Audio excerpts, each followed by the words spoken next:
Welcome to this very special edition of the KAJ Masterclass Live, the show which ensures that you profit from your time spent here with expert either through their industry insights, information, or simply learning from them. And today we have Cathlene Miner. She is a tech entrepreneur, founder of a non-profit organization, an author, mentor, women's fitness expert, international speaker, and radio host. Welcome to the show, Kathleen. Thank you. Thank you so much for having me. It's an honor to be here. You are welcome to the show, Kathleen. You are welcome to India in this online form. And I'm sure not just in India, but a lot of people would want to understand, will benefit from what we'll be discussing about. We'll be talking about women in tech. And this is a wonderful topic to understand from you. You are a tech entrepreneur. So my first question to you, Kathleen, is to understand your journey itself into being a tech entrepreneur. Help us understand, who Kathleen is. I've spoken so much. You do so many things, but in terms of tech, Yes. how did you get there? Well, and I'll tell you, the older we get, right, there's more that comes to our list. So I know. So you have to leave some things out. But as far as the tech goes, for me, it really started on a journey with social media, right? It had to do with social media. I had my own business. I wrote a book. I got on social media for my fitness, but I didn't know much about social media. Like I didn't know really anything at all because I was doing face-to-face stuff because that's what we used to do, right? Everything was face-to-face. That was the only way it could be done. So I had some coaches, took some classes, tried to learn as much as I could, had a successful business and the book did very well, and it was through social media. And then I started to realize it was probably about 2 years ago that, I'm working with a lot of women in business. I've got a friend who, runs one of the biggest women in networking businesses in the world, actually. But we didn't have a place for women or men to be able to have a social media site where they could also monetize their content within the same area. So we partnered with some developers, got a team together and started working on it. So that's really where it started. And so what we've got now, and it's still, it's absolutely amazing. We just launched not too long ago and getting people on the platform. But my interest also came about, and I'll just tell you that, and then we can go more into the specifics, was, I've got 4 children. And they range in age, 31, 29, 19, and 18. And, social media for my younger 2 was something that was obviously a part of their lives because the older 2, there was texting going on, but that was about it. And now we have all of this other stuff, all of the other social media sites. And with one of my teens, when they were in their, just got to be a teenager, there was an issue that I was not aware of. And I'm that kind of mom that really checks everything. All the phones have to be downstairs by 10 p.m. Everything has to be plugged in. I'm going to have the passwords. I'm going to check your phone. I mean, the usual, what you do because you're a good parent. You think you're doing everything you can, which you are. But what I ended up finding out after we had some things that were not good at all happen was once I got really a hold of that phone, like they say, a parent is like better than the FBI when they want to find something out. So I was doing a lot of research on my own, trying to figure out what did I miss? Like, what did I miss? And the first thing, which maybe people know about this, I didn't know about it, was that there's apps that the kids put on the phone and they hide other things behind the apps. I had no idea. So, I am checking my kids' phones and I'm seeing things and I'm like, oh, well, this is all cool. There's nothing here to see. Pretty boring, to be honest. But I didn't realize that if you press on the camera, which I thought was a camera, is really TikTok, and then the things that the kids were watching on TikTok. And it was just all this stuff. I was like, where have I been? Like living under a rock? So my journey with tech really happened because of these things that I started to just do research on and say, how is this happening? How am I missing this? So it's also about educating parents, right, on things that I learned in a way that it happens. It happened. We're on the other side of it now, thank goodness. But I'm telling you, the things I still find out today is crazy about what kids have access to. So one of the other tech projects which is already completed that we have not launched yet, is a channel for kids to be able to put out their creativity. So, for instance, you see kids on YouTube, right? They're teaching people how to do whatever they want to teach other kids how to do. But the problem with that is there's no protection for the kids. So there can be a commercial in the middle, there can be any type of advertisement, because it's super easy to be able to click when you put a video on, is this for kids or is this not for kids? Well, choose. Nobody's going to check it. I mean, it's going to be hard to check, so just choose. So we've created a site. It'll be it's for 17 and under. And the parents have to have a part in the getting the kids on the site. They have to prove who they are, that it's their kid. I mean, there's a little bit involved in it, but we want kids to be safe, because there's going to be things out there that kids, adults, people will have access to, but we want to protect our kids as long as we can. So that's how my journey started, and that's a little bit about what we're doing.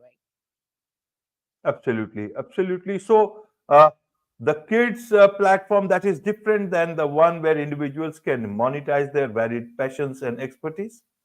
They're both different platforms, absolutely. However, the kids platform also has a portion where they can monetize. So, you know how a lot of sites you have to have a certain amount of followers and you have to have a certain amount. Well, this is not like that. You get on there, you can either have free content on there or you can charge for your content. Totally up to you.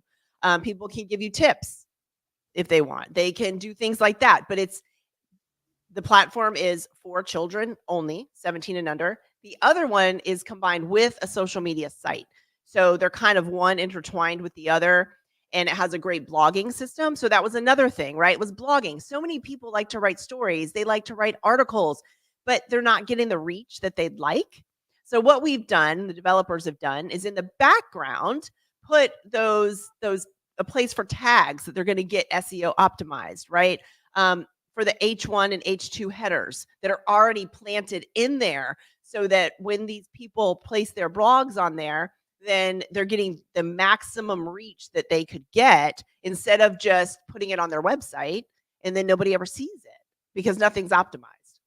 So that was the portion where we wanted to really be able to help influencers, content creators. I mean, and this is of all niches, right? Everything, from somebody who can play the piano and they'll even create a song for you, to somebody who's a business coach, to, somebody who's teaching you how to make a certain craft or fix a car or anything like that. You can monetize that content and you can give away some for free.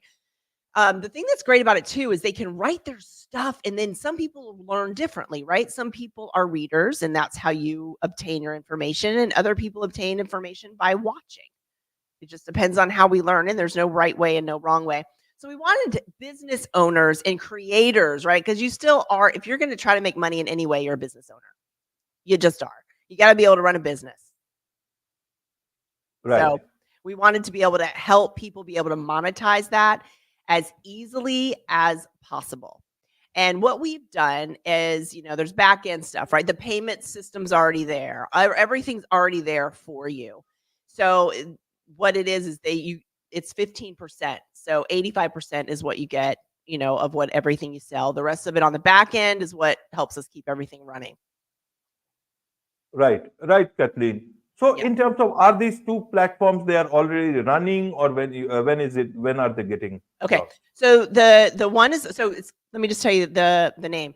So ZZ Atom, ZZATEM, and ZZ Fans, ZZFANZ. Those are two combined, and those are already running. They're going. The other platform is already completed and will be coming in February.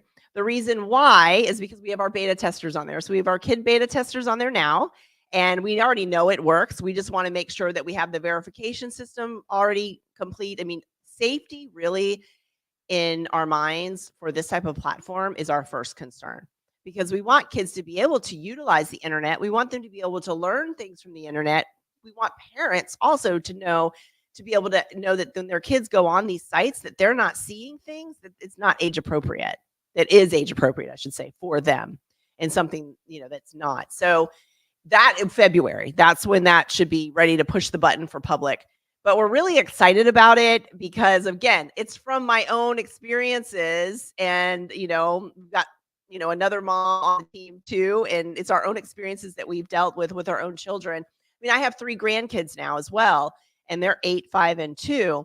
And the 8 and the 5-year-old, of course, they're always making these little videos and they're wanting to go on YouTube and do this and that. And we really can't let them go on YouTube anymore. We can't, because the stuff that's popping in the middle that's coming up as an advertisement Absolutely. is totally not appropriate for their age. Absolutely, absolutely. So, how have been your journey into this? Was it very challenging, less challenging, still challenging? And in terms of, are you people looking at raising money as such? I want to understand how is the market, how is the Yeah. tech industry treating women, especially in terms of when they are trying to put up something, some sort of a venture like this. Right, right. So, of course, we have a team and all of us have invested in it. So, all of us have invested in the project. And that's how we started the project because, we didn't want to take the time to go out and, get investors and things like that. So, we put a team together that could invest. And that's what we've done. So, that part, of course, it took some time, but that wasn't the hard part. To me, the harder part, because, if you surround yourself with the right people are going to come in. I totally believe that. But the harder part was, explaining to the developers exactly what it is that you want, because I don't write code, right? We do have somebody on our team that writes code, Right. but yet we still have to get some outside help. So it was about that, making sure we're all on the same page and we all have the same vision, which we do, but everybody thinks and learns differently. So going through that and then trying it. Okay, so now we've got to try it. Now we've got to let people on the site. And then when you let people on and you've got beta testers in there, everybody thinks differently. So all the questions that came up, which is great, but then you have to go back into coding. Okay, this has to be changed. Well, it's not a drag and drop. It's not drag and drop really in the tech world. I mean, it is if you've got yourself a made site. There's some sites out there that you can build yourself a website and just drag the picture and drop it in. Well, not when you're building a site from scratch. That does not happen. So it has been a definite learning experience. Things I never thought I would have to know, I know now. I know some about coding, which is absolutely amazing, and I'm pretty excited. I did learn some things. It was all too about researching other sites and what do they have and what can we do different, because we're not here to reinvent the wheel. That's already done. We're not here to do something that's already being done. We just want to make sure that everybody is having a chance to monetize their content. So the journey has been, I say a long one, but quite honestly, I guess if I look back, it's probably been about 2 years, to get to where we are now. And where we are now, I truly feel is great. It's great. And now that we've really put the site out there, people are starting to get on it, and it's like anything else, any other business. It's really a word of mouth type of thing too. Somebody has to use it, say, "Oh, have you seen this?" There's really no way to fast track that. Like, there's no way to fast track that. And I think people think they're going to create something and everybody's going to come running. Well, we didn't think that, because all of us on the team have had successful businesses and things in the past. So we know this isn't a click of the finger and everybody comes running. So we're patient with that. But I think that's something too for people to realize that, if you really do have something that you're very passionate about and is going to work, to stick with it. And if it doesn't work, you know what? Switch what you're going to do. I'll be honest with you. At first, we had these 2 sites. We thought, you know what? Let's make these not the kids site. So the kids site's totally separate, but the 2 that we have intertwined together, we thought, well, let's have these separate. And then as we started going, we were like, well, this makes no sense. Why don't we just have this social site in the middle of our monetizing site for these creators and these influencers and these business owners? And it's made such a difference. So it's been a learning process. It's been a trial and error. If something doesn't work, you know what? Let's do it. And also getting feedback. So I think, no matter what kind of industry you're in, you have to be ready for constructive criticism. If you're the type of person that gets your feelings hurt, don't try something like this, because people aren't going to agree with everything you're doing and everybody has an opinion, but some of them are really legitimate. Like some of them, oh, wow. And I think that that's another thing that I love is that we put together such a great team that we all are just listening and taking in, okay, is this something we need to tweak? Because if so-and-so and so-and-so, if enough people are saying it, we need to really look at this seriously because we want people to succeed. So I've learned a lot about that, learned a lot about patience in the tech world, how developers work, how their brains work differently than mine, to be honest. Um, because I mean, seriously, it happened a few times throughout the past almost 2 years where I have this thought and idea and I say, okay, this is what I'm visioning. This is what I envision. And then it comes back and it doesn't look like that at all. And then they explained to me what they were thinking. We were both saying the same thing, we're just thinking different things. So, it's definitely been a learning process through the whole thing, but I absolutely love it, and I really feel that this is a need. This is a need. We need to help people to monetize. People are so absolutely so creative, and all of the tips that they're giving to people is worth something. Absolutely, absolutely, Kathleen. So, in terms of, you see, uh, who are your main competitors then in there? And second thing, you have been a stay-at-home mom, and then you are into this. So, how do you look at how have you actually traversed that path? Because yours is a much more different, but you seem to have adopted that path very, very well, much more better than any Yeah. professional person who had been doing it for many, many years. And I can see it in the confidence that you allude and talking about the venture. So I want to understand it from that. What helped you Yep. get to this position? From being a stay-at-home mom to to a full-fledged corporate, thick and thin of the Yeah. industry. I think it was the stay-at-home mom that did it to me, is because being with my kids all the time and seeing the things that I saw, and also when you're a stay-at-home mom, not that you don't have to learn this in any kind of job, because I listen, years ago when I was in my younger years, I was a single mom working a full-time job and 2 extra jobs, right? I know what it's like to be a working mom as well, but I was a stay-at-home mom for about 22 years. And I will tell you that I learned so much from that. You learn to be patient, you learn to be compassionate, you learn how to read people as well. You also can sit back. I had a chance to have time to sit back and actually see what was going on in the world without having to be in it, right? So, and I think a lot of stay at home moms could probably attest to this. Not that you're not busy 24/7. I mean, it was the hardest job I ever had that, I love because you're emotionally attached to your kids. But the thing is I could sit back and kind of watch the rest of the world, and I could get ideas and I could form my own opinions instead of, and I think when you're out in it, it's hard to look past it. Meaning even with the tech stuff, even with everything else. So I really think the stay-at-home mom part has actually prepared me very well for this. And maybe that's why I'm going with it, because you know what? It's like raising kids. You really are going to do the best you can do with what you know. And if you're passionate enough about it, which like I am about this, and like I was obviously raising my kids, like it's going to work. I mean, if I have to make adjustments, if I've got to tweak this or tweak that, fine. I'm going to do it. I have nothing to lose here. And so that is the attitude I think that has really helped me in life in general, but be able to train, go from being a stay at home mom into really I mean, I say a corporate type tech world. None of my kids are at home anymore. The younger two are at college. So I look around some days and I'm like, wow, it's quiet around here. But it gives me the time to be able to do these things. And then through the years, I did have other experience. I owned a salon for a while, so a brick and mortar place. I had a fitness business I've been doing off and on for 30 plus years. So I definitely have business experience. I've invested in real estate, which I still do some now. Things that I could do as being a stay at home mom. I didn't have to clock in every day. So I had a little more choice to how I was going to grow money and see how it works.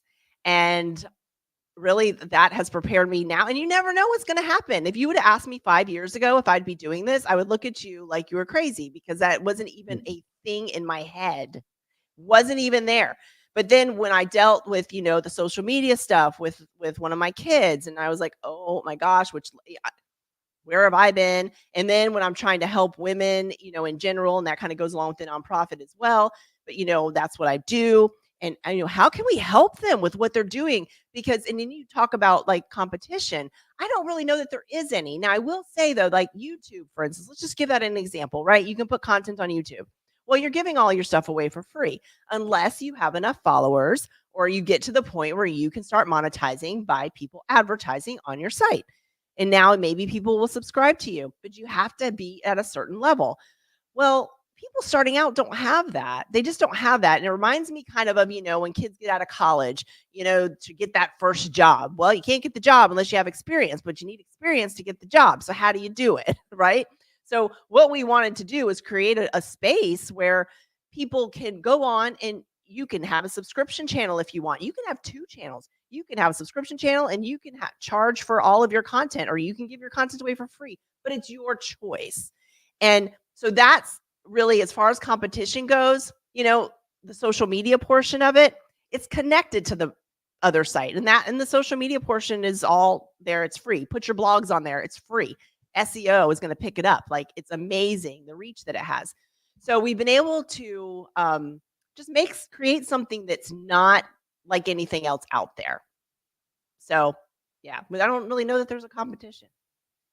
Right, right, Kathleen. One thing I wanted to understand, you talked about online safety. Yep. Now, kids you talked about, and that's why you are bringing that platform. Elders, adults we know about. A lot of stay-at-home moms, they are also doing one thing or the other, like you were doing several things. It was like work from home, but you are managing so many things at the same time. What would you like to suggest to many of these stay-at-home moms who are doing what they are doing? They are dealing with money, but in terms of online safety, they may not be as aware of the mind that are working mechanisms, people are working on and trying to, and for them it is the elderly, the stay-at-home moms, kids, all these people can be easy targets. Actually, is that what they can think?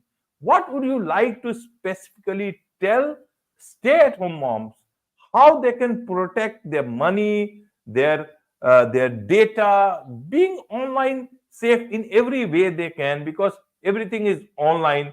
And even if you are at home, the world can get crash into your privacy, into your homes, and Yeah. steal away everything that is very important to them. So how do they do that? What is your understanding? What would you like to tell them? Yeah. So I would suggest things that some people have learned the hard way. When you're making purchases online or putting things out there, use one credit card, and make it a credit card, not a debit card. Nobody should be using a debit card online. I really don't understand why people do that. That's my own personal, thought process behind here, but not really, because your debit card is your money in the bank, right? That's your money that they can take if you're using that as a credit card. Right. But if you're using a credit card, it's easier, much easier to go and say, hey, listen, I didn't make these charges. Also, your PayPal account, so many things are connected to PayPal these days, right? You can pay this, pay that. Go through your approved creditors every once in a while. You are going to be surprised in the back end of your PayPal account who still has access to charge your cards or take money from your account. Don't think people realize that. The first time I realized it was probably about 5 years ago when I kept getting this. I haven't bought this in a really long years. And I went into that, and there was about 20 different places that I had approved at one time because I bought something that they could keep charging my card. So make sure you do that. I used to not be a fan of VPNs. I used to not be a fan of them because I thought this is really a pain. Like, I just want to get on my computer. But I'm more of a fan of those these days for the idea of privacy. I really, you don't want people to know exactly where you are. You don't need to tell. I mean, they Right. can find you anyway. Let's be real. They really dig hard enough. But you don't want people to be able to, pinpoint exactly your location and things like that, depending, you're with your kids, you're with your families. And so I would say that definitely for sure is to, look into something like that for VPNs. And that's for adults, right? And then you have your kids. Is how do you keep your kids safe online? I'm going to tell you, it's hard these days, because whether you're a stay-at-home mom, stay-at-home dad, working mom, whoever you are, you do not know everything that's on their phone. And you also don't know what their friends have on their phones. And you don't know what their friends are showing them. So you don't have full control. And I will say to give your kids a phone as late as you can. I mean, we didn't give our kids phones until they were in high school. And of course, we were the only parents in the world that did that. At least that's what they told us. But there was still, their brains aren't ready for that stuff yet. They're just really not. And I think for online safety, we have to know what our kids are looking at. And kids are kids. They don't really deserve privacy. I'm just going to say they don't. They don't. You need to know what's going on their phones. So that's another thing that sometimes I tell that to moms and they're like, but then I'm invading on their privacy. They're 14 or they're 10. They don't need privacy. You need to know what's going on, because if not, the predators, they're the ones that are finding your kids. They're finding your kids. So you need to find them before that. So you got to be like the FBI. I mean, you got to be even better than that, to be honest, because they're hiding things behind apps that you would never know about if you didn't know what you're looking for. And unfortunately, the social media sites, and this is why we wanted to create this kids site, is because the social media site are targeting our kids. So therefore, like if I'm, a 14-year-old girl and I'm searching for a white tank top, well, they're probably going to assume I'm a teenager and I'm a girl. So those sites are going to start flooding me with things that I probably don't need to see depending on the tags, right? Like I don't need to see a naked person. I don't need to see sexual content, but it will be in our face. And those are the things that if we have to not be afraid to just stop even calling it privacy. You need to keep up on your kids. Be afraid to cross that line. There's no line. There's a reason why you're not I was going to say an adult until you're 18. I really think that what I've heard, I have some friends that are, PhDs in psychology and all this stuff. And they're saying that the brain's not fully developed now until you're about 26. Totally agree. And some of it's because of social media, right? Because we have instant gratification. I mean, you remember when you and I were younger, like if you wanted to find something out, my dad, I remember he bought a set of encyclopedias so that we didn't have to go to the library all the time, right? But that was our source right there. Now, with the instant gratification, that part of the brain's not being developed like it used to. They don't problem solve because they can Google it. So, our kids aren't ready for all this stuff that they're being bombarded with. So that's just a word out to all parents. Like you've got to be on top of what your kids are seeing online and not be afraid to see it. Look at it. Tell them you're going to look at it. They're not going to be happy, but it is what it is. You might save their life. Right, Kathleen. So when you tell your kids, do you tell them that, listen, you can't have privacy. I need to know everything. What is their reaction? With the phones, yes. I told them, you know what? The phones have to be plugged in by 10. I will tell you, I'm going to randomly look at your phone, just so you know. This is not a secret. I'm going to look at your phone. I mean, you're living here at the house. I'm paying for the phone. And you don't need to see all this stuff. And like I said, when we went through some things that we went through with one of our teens, and I saw the stuff that she was seeing, my mouth dropped open.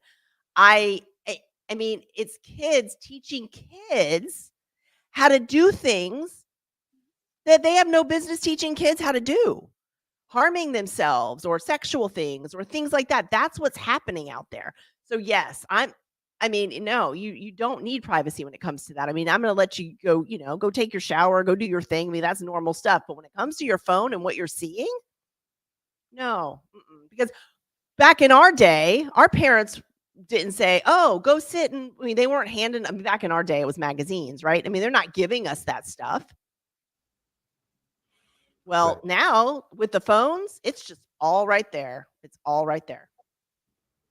Absolutely. And that is where it is.